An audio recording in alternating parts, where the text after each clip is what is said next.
great. I know people are running their generators and doing all that, but working on the structural fixes for the electric, I think, is very, very important. So we're going to be able to do that. But I think we have a chance to bounce back a lot quicker than people think. I think there's a great spirit on the island, and I think folks, they just wanted to be able to stay there and be able to go about their lives like they will. You obviously can't do that effectively without this bridge. So we have it, and we're proud to be able to say, they told me, we think we'll do it by Saturday, which would have been great too, but they were just plowing ahead, and they're like, hey, maybe we'll have it done by Thursday. And now it's like, well, it looks like Wednesday afternoon. So hats off, really good work. And usually government will promise and under-deliver. Well, here's an over-delivering, getting it done ahead of schedule. Right.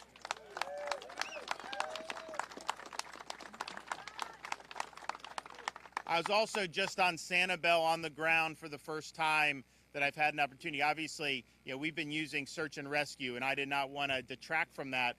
So they're now at a point they've been able to go over the island. So I went, and again, looking at it from the sky, even at close range, you obviously saw damage, don't get me wrong, but to be on the ground there, there's more debris, I think, on Sanibel than any place I've seen thus far in terms of what we've been able to do. Of course, there's a lot of vegetation there generally, so you understand why that would be something that would be the case. Some of the structures, some of these nice homes could withstand, but some of the older ones, there's really, really significant damage. I saw more damage to the power infrastructure on Sanibel than anywhere that I've seen, and maybe even more than Fort Myers Beach. I saw concrete utility poles snapped in half. I saw a lot of places where the lines were totally down. So that's going to require rebuilding that power infrastructure, and the debris removal effort is going to be really, really massive. So I had the mayor there, I told her, I was like, let us know what you need, but I think we need to get a lot of people on that island who can help with power and help with debris removal. And we need to do that before the Causeway is fixed. We do now have has the contract been awarded? It's been executed. Okay, so we done on an emergency basis. They did a procurement for a contract to do like we did here at the Sanibel Causeway. Now, that's a little bit more difficult fix because the damage was in multiple locations. Nevertheless, they feel confident that this will be done in October, they think? By the end of the month. By the end of the month. So we want to work forward on that. We want to be able to connect. It's important. But while that is happening, we don't want to not continue doing stuff. So I've told Kevin Guthrie, I've told these guys, we want to barge people over, whatever we need to do to get more workers. Now, we got National Guard first responders. They're doing a really good job. They're basically camped out over there, and they'll continue to do it. But to make sure that we have folks working on these power lines, Sanibel is long. People don't appreciate it until you're actually there. And it's like one down line after another. It was really incredible to see up close, and the amount of debris, just an incredible amount of debris. This is the first place I was on the ground for that reminded me of Hurricane Michael in terms of just the enormous amount of debris. Well, we've got to get that debris cleaned up. So that's going to be a major, major effort. We're obviously going to be here to support that 100% because we know how important it is. But I'm just happy we're able to get this done. I definitely understood where people were coming from, and we wanted to make sure that they were not isolated or forced to even have to leave the island that they love. And so later today will be great. This is new. This is temporary.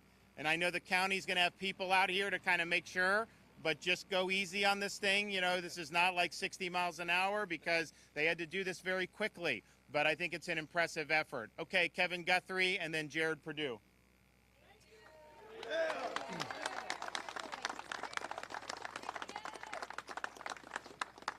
I want to thank the governor for his steadfast leadership.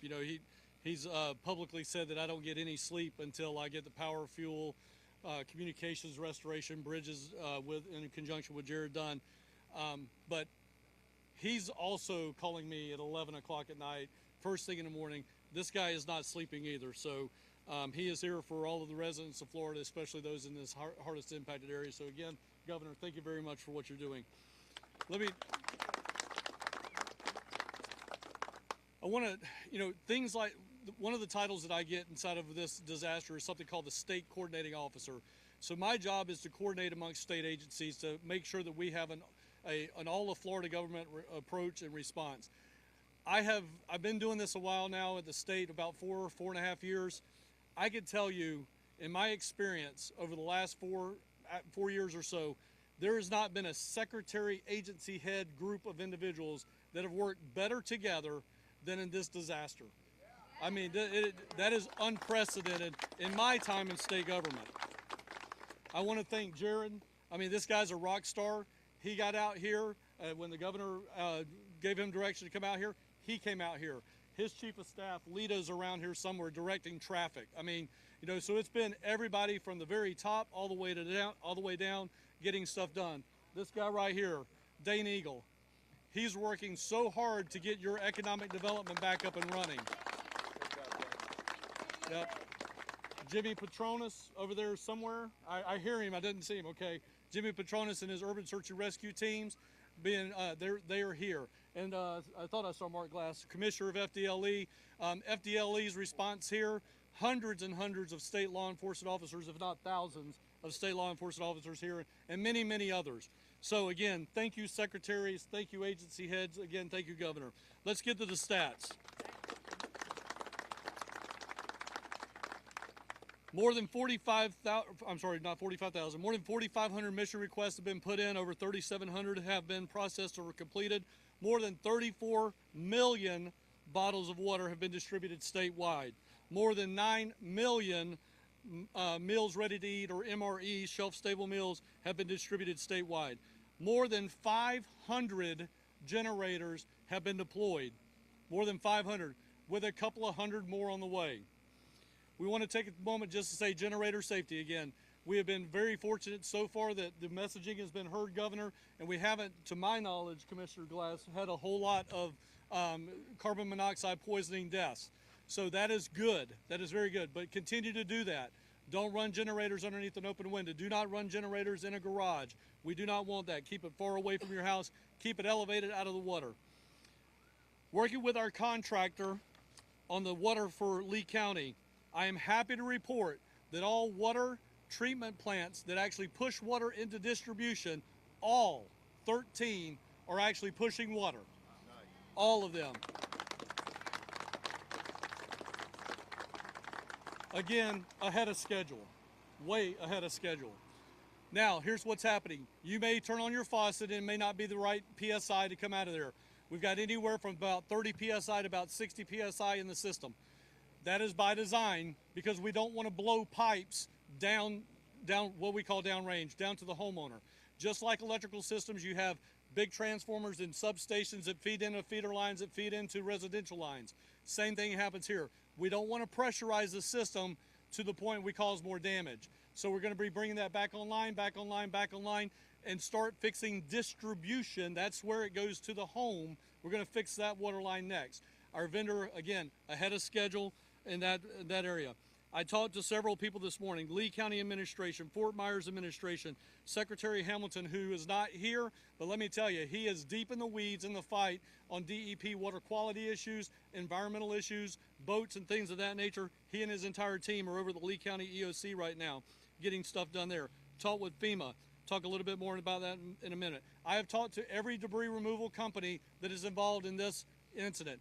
All debris removal companies have people in the field today removing debris.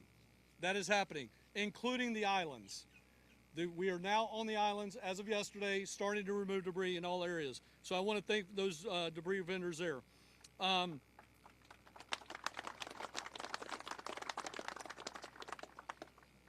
talked to FEMA administrator yesterday. I have a standing call with them that happens every day.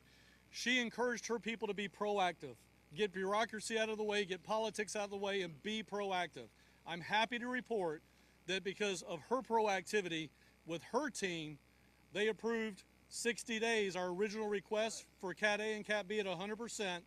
We're still probably going to ask for additional, but proactively they did that on their own without a letter. So we are now covered at 60 days, Category A, Category B expenses, which is debris removal, emergency protective measures for 60 days. So that we certainly appreciate FEMA's proactivity on that. I talked to the Ag Commissioner this morning. Ag losses are significant. She's reported that up through her, what we call emergency coordinating officer, Colonel Wiggins, and we're going to continue to work with Colonel Wiggins on that. But ag losses are significant. We're getting numbers on those. We'll hope to provide you those in the coming days. More than 200,000 IA, individual assistance registrations, have been done to date. More tens of millions, approximately $70 million, has been paid out by FEMA already. Again, people are being proactive, and we certainly appreciate that. I'll finish this out with how to apply for individual assistance to include FEMA's Blue Roof system. Homeowners and renters with insurance are still encouraged to apply for individual assistance. They can do one of the following: go to a disaster recovery center, go to a mobile registration intake center, which will be more like a bus, go to disasterassistance.gov. That's disasterassistance.gov. They can download the FEMA app. But if you're in any one of those situations where you just cannot do it, if you can at least get to a phone with coverage, you can call 1-800-621-3362. Again, that's 1-800-621-3362. FEMA anticipates that they may receive as many as 1 million registrations for this disaster. Please be patient. The lines may be loaded, they may ring busy. Continue to try to get through. Last, I'll end up with a Blue Roof system. The U.S. Army Corps' Blue Roof system has been turned on for multiple counties. You can go to our website. I'll also, at a future press conference, try to have those counties by list, but certainly here in Lee County and Charlotte County, I know for a fact the Blue Roof system has been turned on. That phone number is 1-888-BLUE. I'm sorry, I'm going to mess that up again. You would think it'd be Blue Roof, but it's not. 1-888-ROOF-BLUE. Again, that's 1-888-ROOF-BLUE. So please call that number, and you can register over the phone to have somebody come out from a licensed contractor. No money to you. Again, as CFO Petronas said yesterday, the U.S. Army Corps will have a contractor put that on your roof for free. Nobody's going to ask for money. You just call that 1-888 number, and you get that installed on your house. Again, open to all impacted residents inside of Lee and Charlotte counties. Governor, again, thank you for your leadership. I appreciate you.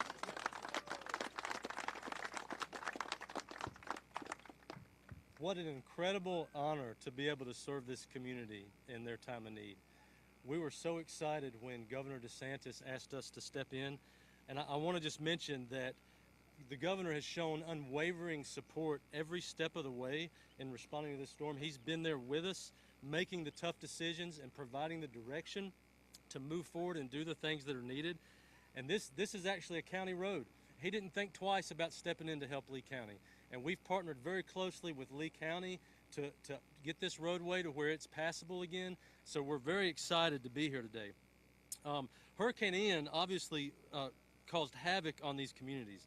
It affected so many people, requires an urgent call for expertise, supplies, and support. As soon as the governor gave us the direction to work on this facility, we mobilized our contractor, A.J. DeMoya. We mobilized our internal forces across the entire state. We have FDOT leadership here from all over the state working on this project to restore access to this community. As public servants, FDOT continues to make Florida families our focus and serve the communities every way we can. Within the first few days following the storm, cut and toss crews cleared almost 5,000 miles of state roads. And we inspected all accessible state-owned bridges throughout the state. On scene here today, you can see the amazing progress that dedicated crew members have done in a little over 50 hours, as they were determined to restore access to Pine Island as quickly as they possibly could.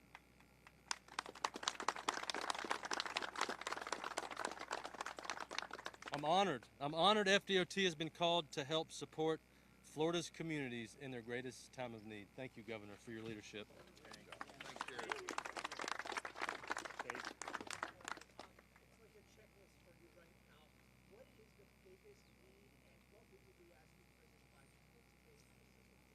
Well, that'll probably be determined after Kevin and I talk in the car ride over there. The 60 days is important. Like Kevin said, we may need more, and that's something that the president could obviously approve. Part of it is you have 30 days from the time basically the disaster was declared, and we were fortunate the White House declared this very quickly. I don't even think it was a tropical storm yet. We declared the state of emergency on the Friday before the storm. It was a disturbance, but people knew that it could grow, so we appreciated that quick action.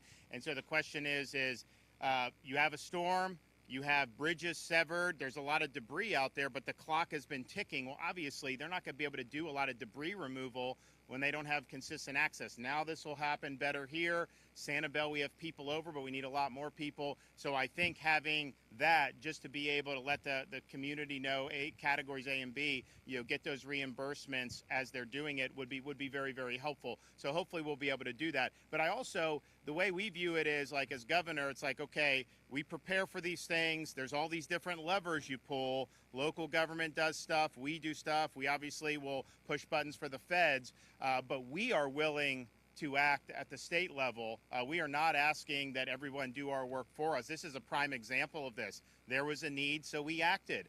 I've got a disaster fund that we created since I've been governor. I have FDOT money. I've got a massive surplus. So we're going to put that to use very quickly. And I think that's really what people want to see. Just get this stuff done and move forward. Sometimes the bureaucracy can paralyze this. And I will say, from local, state coordination, FEMA, there's been less bureaucracy holding us back in this one than probably anyone I've seen. One thing I think just generally that we're keeping an eye on, if you look at the power restoration, Lee County with FPL, they've got the vast majority of their customers. We now have massive numbers of linemen to help LCEC with those restorations. So you're looking at a community like Cape Coral. I saw the mayor here. That's tens of thousands of households that have been without. So we want to put those linemen to use, and let's get those folks back online as quickly as possible. Great news, though, on the water, because there was damage to these water mains, and so the fact that that's flowing, they'll get the pressure where it needs to be. But that is a huge thing. I mean, honestly, if you ask me what to go without, water or running water or power, I would rather have the running water because you can figure out ways to do the power, so you need to get that.